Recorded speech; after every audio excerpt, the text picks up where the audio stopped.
What's up everyone, back for another beer review, and today I'll be reviewing yet another collaboration beer. This time between the Schilling Beer Company, and they are out of Littleton, New Hampshire, and the Creature Comforts Brewing Company, and they are headquartered in Athens, Georgia, and this is their Mersey. So this is an English style, a dark mild that comes in at 3.7% alcohol by volume. No IBUs listed, time of review. This can is just over 3 months old. So I've been looking at this beer in my fridge for the last 2 months since I picked it up. And today I decided it's time to review it.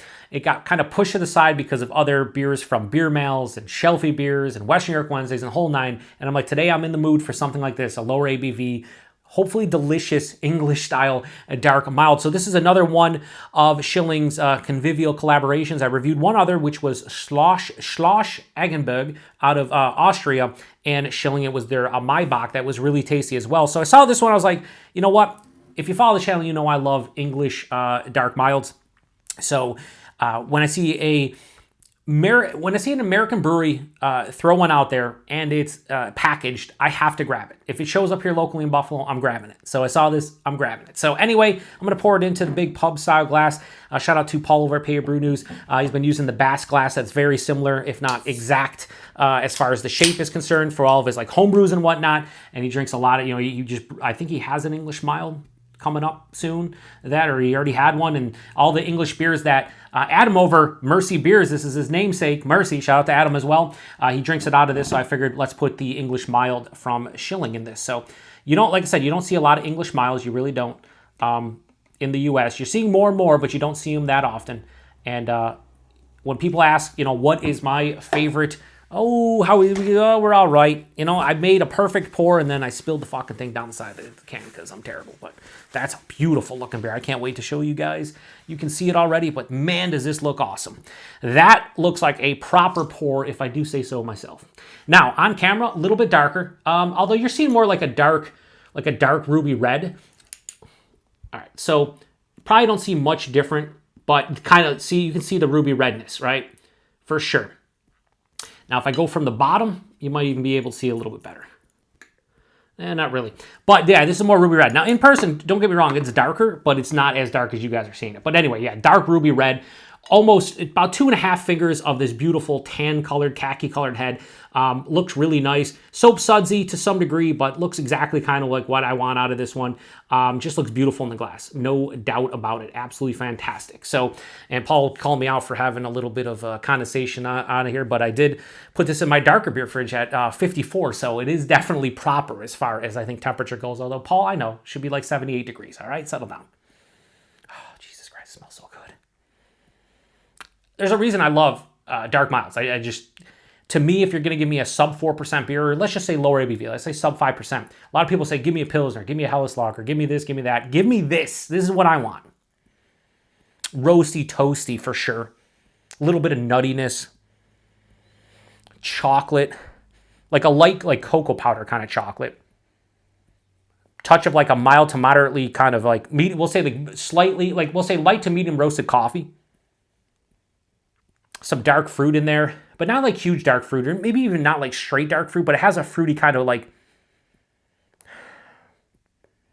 slight like raisiny, but not like, it's not like fruity like you'd get out of like an English barley wine or something like that. Roasty, toasty. It just made my mouth water. Like roasty, toasty, a little bit of drying cocoa powder, some of that light to medium roasted coffee, fruity, touch of like a toffee as well. That nuttiness is almost like a, Paul, shout you out 7,000 times in review, like a walnut husk. Now, it just smells, for a 3.7% beer, the aromatics are insane. You're talking a sub 4% beer that smells like it's 6.5%. It's wild. It smells so fucking good. Let's get into it. Cheers, everybody.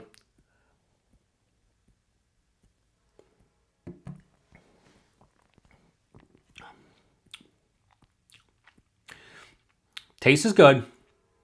Nose was better. I was keeping a hundo with you guys. Schilling makes awesome old world beers, European beers, classic styles. And the nose was immaculate.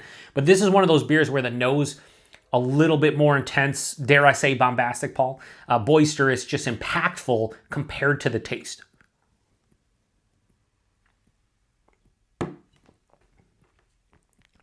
The body's impressive, 3.7%. This is like lower side of medium into medium. Yeah, you can't tell this is sub 4%. I would say 5.5 to 6. Not watery in the least. Nice little heft there for the ABV.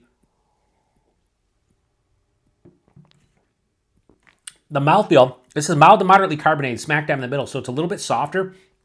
Don't necessarily if they're trying to mimic like a cask feel, because if they are, they haven't nailed it. A lot of places will do the nitro to try to mimic cask, even though it's not correct in doing so. It still gives you that, you know, lesser carbonation, smoother, kind of softer feel. This already has that though.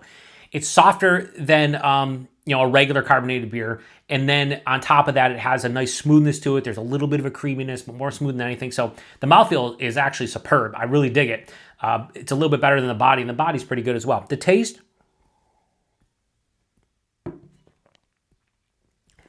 that roasty, toasty kind of malt character hits at the forefront. A little bit of that drying cocoa powder. We'll say more of like a light roasted coffee in the taste. The fruitiness is there. Getting a little bit like red apple skin, a touch of like a nondescript red berry, maybe a little bit of that raisin. But again, it's very nuanced in the taste.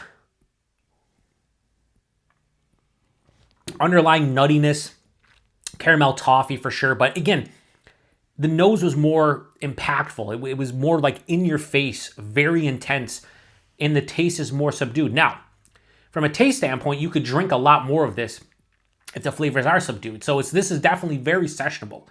However, the taste isn't as good, period, as the nose was. So you got to factor that in. On the finish, a little bit of that earthy, almost copper coin kind of hop character you'd get from like, you know, some of the Fuggles out there, the English Fuggles, different hops like that, different English hops. I don't know what they're hopping this one with specifically, but a little bit of that earthy copper coin thing. The finish is very dry, almost bone dry, very mild bitterness, not all that bitter, but it's pretty balanced. This isn't too sweet, which is nice. Like all that good malty, you know, all the malty characteristics I was getting at the forefront, you would think, oh, that all sounds crazy sweet one. It's not. It's just those characteristics without like a big sweetness. But this does dry out pretty well. Not bitter to really any level outside of medium. Like I couldn't say a mild to medium or even like a moderate bitterness. It's more just mild bitterness, but it's pretty balanced. So the pros to this one: easy to drink, nice flavors, balanced, good body, great mouthfeel. Cons: the nose indicated a huge beer despite being 3.7%, and it didn't carry over. It is more subtle, nuanced on the palate, which you can look at as a pro or a con depending on who you are. I want a little bit more flavor out of this in the taste because the nose really did indicate it would be in that realm, and it's not. 3.7%, you're not going to get the alcohol regardless. Let me do one more score. I'm kind of in between two ratings. We'll see. Glass lacing is fantastic, for sure. I'm going to give this the benefit of the doubt because there is a lot of pros for me. The body, the mouthfeel, the balance, the aromatics. I'm gonna take it all into consideration. I think this is a very good beer, but it's not exceptional. It's not excellent, and that's usually what Schilling does. Makes amazing beers. Now this is just over 3 months old, so maybe it lost a little bit in the past couple months as I picked this one up. Who knows? But what's in my can right now, I'm still gonna give it a nice score. And let me just reiterate that this is a very good beer.